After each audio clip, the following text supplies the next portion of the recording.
Hello students and welcome back to my channel math solutions with Rose ma'am. और आज की class में हम करने जा रहे हैं मिशन मैथमेटिक्स की क्लास 10th की कार्यपत्रक। टॉपिक है समांतर श्रेणी एन पर आधारित प्रश्न और डेट है 25 अक्टूबर 2023। सो बेटा मैंने पोस्ट डाला था कि मैं आउट ऑफ कंट्री गई हुई थी, तो इस वजह से मैंने जो है वो मैं वीडियो अपलोड नहीं कर पाई, तो उसके लिए I am extremely very sorry.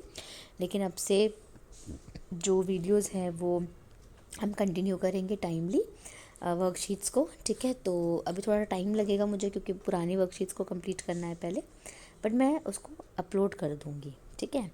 सो आज की हम वीडियो को शुरू कर लेते हैं। उससे पहले आप सभी से रिक्वेस्ट है, प्लीज़ चैनल को सब्सक्राइब कर दीजिए और बेल आइकन को प्रेस करना मत भूलिएगा। सो एक उदाहरण यहाँ दिया हुआ है, दूसरा उदाहरण ये है और एक अनसॉल्व्ड प्रश्न दिया हुआ है यहाँ पर। तो उदाहरण नंबर 1 है, एन के किस मान के लिए दो समांतर श्रेणियाँ 63, 65, 67 और 3, 10, 17 के nवें पद बराबर होंगे। तो चलिए हम इस क्वेश्चन को व्हाइट बोर्ड पे सॉल्व करते हैं और फिर हम चेक करेंगे कि हमारा आंसर जो है वो n बराबर 13 आ रहा है या नहीं। सो बेटा हमने अभी क्वेश्चन रीड करा, तो हम एग्जाम्पल नंबर 1 पहले सॉल्व करेंगे। एग्ज़ाम्पल नंबर 1 सॉल्व कर रहे हैं हम पहले, जिसमें हमें दो AP दे रखी है। एक दे रखी है 63, 65, 67 डैश डैश डैश डैश, और एक दे रखी है 3, 10, 17 डैश डैश डैश। n की वैल्यू फाइंड आउट करनी है जब इन दोनों को हम इक्वल रखेंगे। तो इस वाली AP से A जो है आपका 63 निकल गया और D आपका 65 माइनस 63, दैट मीन्स कितना निकल गया 2, ठीक है। अब आप an का फॉर्मूला लगा दीजिए इधर। an क्या होता है a plus N minus 1d। आपको n नहीं पता, ठीक है। a की जगह आप रख दीजिए 63 प्लस n नहीं पता आपको, तो n माइनस 1 हो गया, और d की जगह आप रख दीजिए 2। आगे सॉल्व करेंगे तो ये हो जाएगा 63 प्लस मल्टीप्लाई कर दीजिए 2n, इसको मल्टीप्लाई कर दीजिए -2। 63 और 2 को माइनस करेंगे तो कितना आ जाएगा 61 प्लस 2n। तो ये आपकी एक इक्वेशन आ गई यहाँ पर an, ठीक है। अब हम यहाँ से भी एक an निकालेंगे, तो a कितना है यहाँ पे 3 और d है 10 माइनस 3 मीन्स 7। तो an का फॉर्मूला लगाएंगे हम a plus n minus 1d, जिसमें a हो गया 3, n आपको नहीं पता, और d हो गया 7। 3 प्लस मल्टीप्लाई करेंगे 7n माइनस 7, ठीक है। 7 में से 3 माइनस कर देंगे तो कितना आ जाएगा -4 आ जाएगा। तो ये हो जाएगा 7n माइनस 4। ये हो गया an, दोनों को इक्वल रख दीजिए, an इक्वल होते हैं। तो एक हो गया हमारा 61 प्लस 2n, ठीक है। तो 61 प्लस 2n हो गया, और दूसरा हो गया हमारा 7n माइनस 4, ठीक है। दोनों को इक्वल रखेंगे पहले हम। 61 प्लस 2n रखा और यहाँ पे रखा 7n माइनस 4, ठीक है। 61 इधर ही रखो, -4 इधर आके +4 हो गया, 7n माइनस 2n हो गया, माइनस कर दीजिए 5n आ गया, इसको प्लस कर दीजिए 65 आ गया, ठीक है। डिवाइड कर दीजिए इसको 5 से, तो कितना आ गया 13, यानी n की वैल्यू आपकी आ गई 13। तो चलिए वर्कशीट में देखते हैं कि हमारी n की वैल्यू 13 है या नहीं। सो बेटा जैसा आपने देखा हमारा आंसर जो है वो n बराबर 13 आ रहा है, दैट मीन्स हमने करेक्ट किया है। क्वेश्चन उदाहरण नंबर 2 समझते हैं।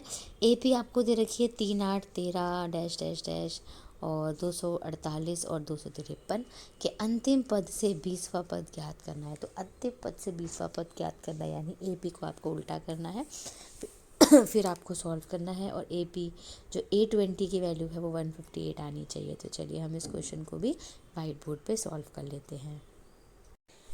अब आते हैं बेटे एग्जाम्पल नंबर 2 में, ठीक है। तो आपको AP दे रखी है 3, 8, 13 dash dash dash dash 248 second last term है, और लास्ट टर्म है 253। तो लास्ट टर्म में से ही हमें 20th टर्म निकालनी है, यानी A20 निकालना है। तो ये हमारा A हो जाएगा, ये हो जाएगा A+D। ठीक है, तो A जो है आपका 253 है। ठीक है, तो A हमने यहाँ लिख लिया 253। D जो हम निकालेंगे वो 248, सॉरी आपका 248 में से माइनस हो जाएगा ना, सेकंड टर्म तो वही दे रखी है ना, तो 248 माइनस 253 हो जाएगा। तो माइनस करेंगे तो कितना आ जाएगा, -5। अब आपको क्या निकालना है, A20 निकालना है। तो A20 हम रख लेते हैं, A हमारे पास ये है, D हमारे पास ये है। तो A20 का फॉर्मूला होता है बेटे A+19D, क्योंकि n-1 होता है ना, तो n कितना है 20, 20 - 1 क्या होगा 19।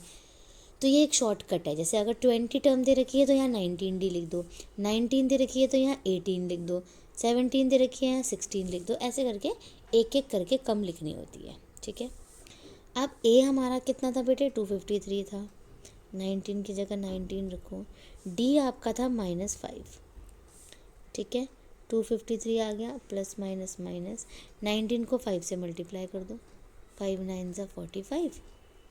ठीक है, और 19 5 ज़ा कितना हो गया 95।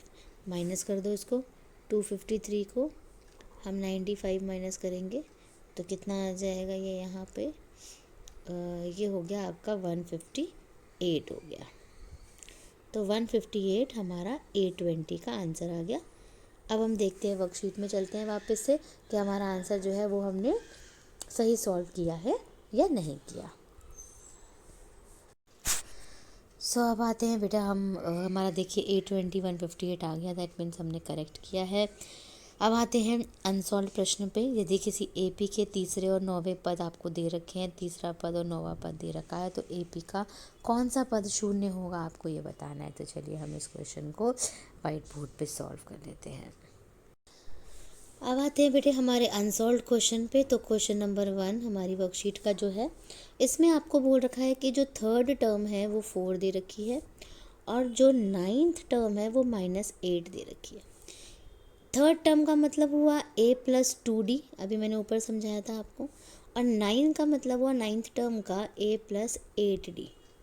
ठीक है, अब दोनों को एक दूसरे के नीचे रख दीजिए, इसको इसके नीचे रख देते हैं हम। तो ये हो गया A+2D = 4, माइनस कर दीजिए, माइनस माइनस माइनस, तो A की जगह ये तो कैंसिल ही हो गया पूरा, 8 में से 2 माइनस कीजिए 6, और ये माइनस तो माइनस ही आ जाएगा इधर। ठीक है, तो ये हो गया -12। तो D की वैल्यू आ गई, 12 को 6 से मल्टीप्लाई कर दीजिए, तो डिवाइड कर दीजिए सॉरी, तो -2 आ गया बेटे। अब इस इक्वेशन में यहाँ पे इसको वापस से D की वैल्यू रख दीजिए, तो A निकल जाएगा। D की वैल्यू हमने रख दी -2, A -4 = 4, A = 4 + 4, तो कितना हो गया 8। A 8 आ गया, D आ गया -2। तो चलिए AP बना लेते हैं। A कितना आया 8 और D कितना आया है -2, AP बनाएंगे तो 8 -2 कर दीजिए 6, फिर -2 कर दीजिए 4, फिर -2 कर दीजिए 2, फिर -2 कर दीजिए 0, यानी 5th टर्म जो है वो हमारी 0 आ गई। तो आपसे यही तो पूछा है कि कौन सी टर्म 0 है, तो 5th टर्म जो है वो क्या है हमारी 0 है। ये हमारे n जो है वो फाइंड आउट हो गया। ठीक है, सो बेटे ये हमारी थी वर्कशीट आज की। Thank you students for watching the video को लाइक शेयर एंड चैनल को सब्सक्राइब करना मत भूलिएगा। फिर मिलेंगे नई वीडियो में नई वर्कशीट के साथ।